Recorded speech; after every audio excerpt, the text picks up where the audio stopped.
Hello again, it's me, DNC, and I'm actually doing my next passionate moment about Untraditional Volume 2 in my car. Not just in my car, I'm in my car and it's 93 degrees outside. And you can see helmet hair has officially cut in with this humidity. But we're not going to worry about that because we are here to talk about this beauty, Untraditional Volume 2. Evolution of Passionify.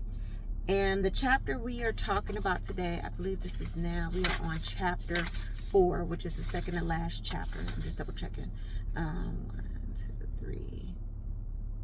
Yep, we're on chapter 4 called Masterpiece.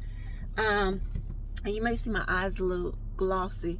It's not because I'm crying, even though this is a very emotional piece that I wrote. It's also because of the allergies. So bear with me.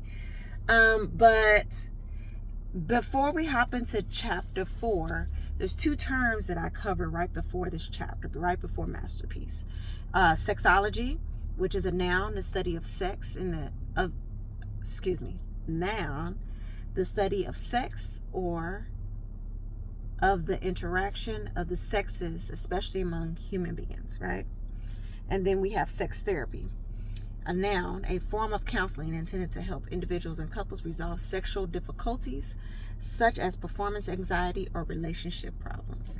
Now, I want to get a little bit into that before I, again, get into the story, because this story, Masterpiece, is truly about a couple who is trying to mend a shattered relationship, right? And they have gone to what people will see as extremes in order to resurrect that feeling inside of them, that love they have between them, that honor that is missing. So I was watching the show Goop, and it's a show that comes on, well, it was coming on, was it Netflix or Hulu? One or two. And Gwyneth Paltrow, she owns the company, and she just had various different topics, like from shrooms and all this other stuff. And one of her topics was sex, and not just physical sex, emotional sex, spiritual sex. And in one of the in this particular episode, they had a sex therapist who was hands-on. Now, before you go Googling, do they have hands-on sex therapists? They do, but I believe it's only legal in California. And by hands-on sex therapy is teaching your partner how to properly connect with you, whether it's physically through sex or in spiritual ways that involve touch, breathing exercises. So I thought it was very fascinating. And they had several couples, and it wasn't just straight couples, it was gay couples. And it was very eye-opening because, you know, as relationships get older, a lot of the times, and y'all see the allergies, but I owe y'all a video, so I'm pushing through. A lot of times with couples, you know, as the relationship continues on, sometimes the sex or intimacy side starts to shift and disappear.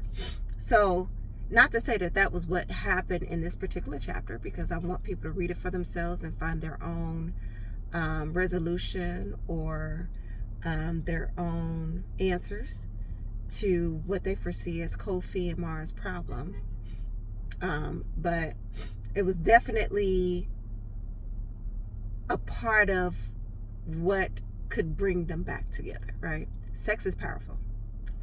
So I'm gonna get into it. So Masterpiece starts on page 125, and the setup of this is not one that I've seen before, but I've just envisioned it from like what I learned from that show. And it's basically the 2 couples, and if you remember, Mara is a friend of a character from the very first chapter, which is Nova. Nope. Yes, she is. Yes, she is. I lie. there's interconnections of these characters. I know this sucks. This I'm gonna be honest, being a short story writer and then creating these anthologies can be very tough to remember the characters. I always remember the storyline, I always remember the message, but sometimes I struggle with coming up with characters' names in general. But back to the plot. So basically, she has twins. She was with she's actually in Beauty Behind the Beast. That's what it is. She has twins, and her husband have gone through several things, and so now they're coming into this scene where there's a director, there's a photographer, videographer, and an artist in a corner.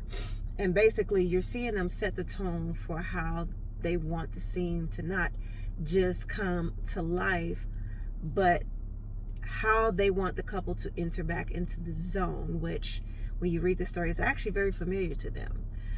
It's one of the first places that they began their life together, and they decided to go back to that place to rebirth it. And this chapter, to me, there's a lot of married couples who go through so much. You're here, there's trials and tribulations with paternal issues. There's trials and tribulations with fidelity, infidelity, with death. All things that at any point in time not just weigh down a relationship, but can break the relationship easily.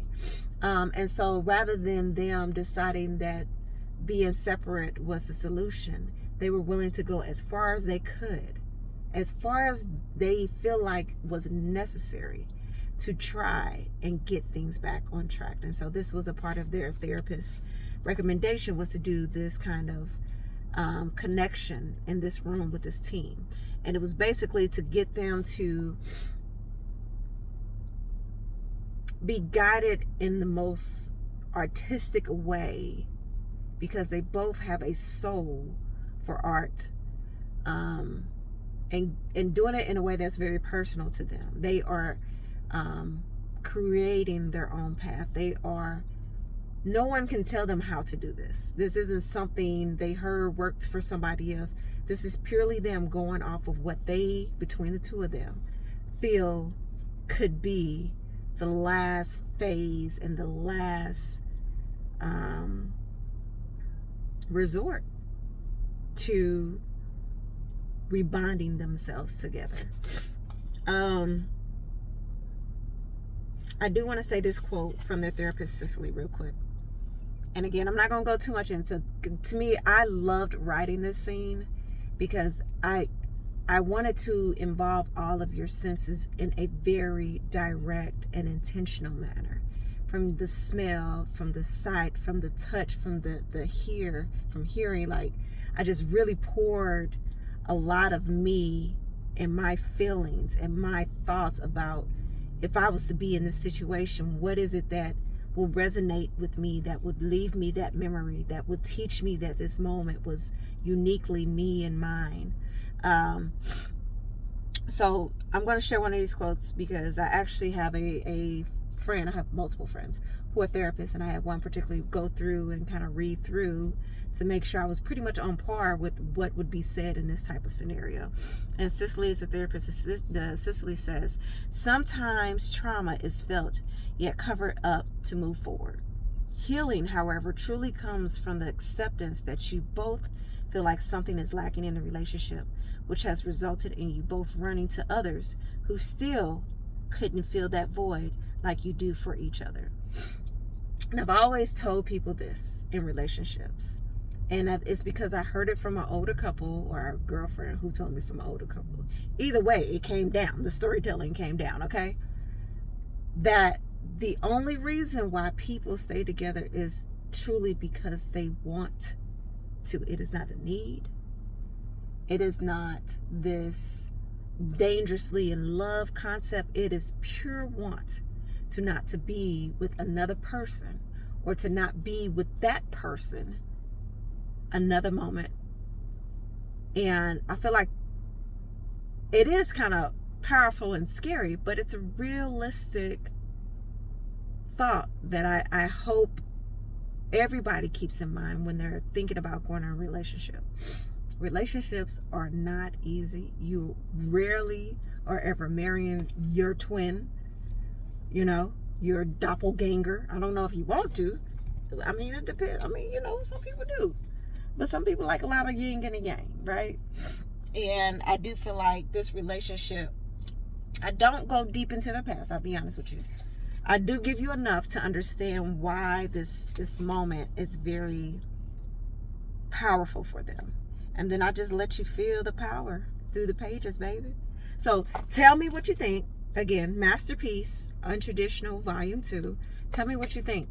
A lot of the reviews that I've received on that, people have had tears after reading that, which I had tears writing it. So that is home for me. So that's it for us today. Ooh, this is long. Forgive me, y'all. This 10 minutes. All right. I will talk to you later. Bye.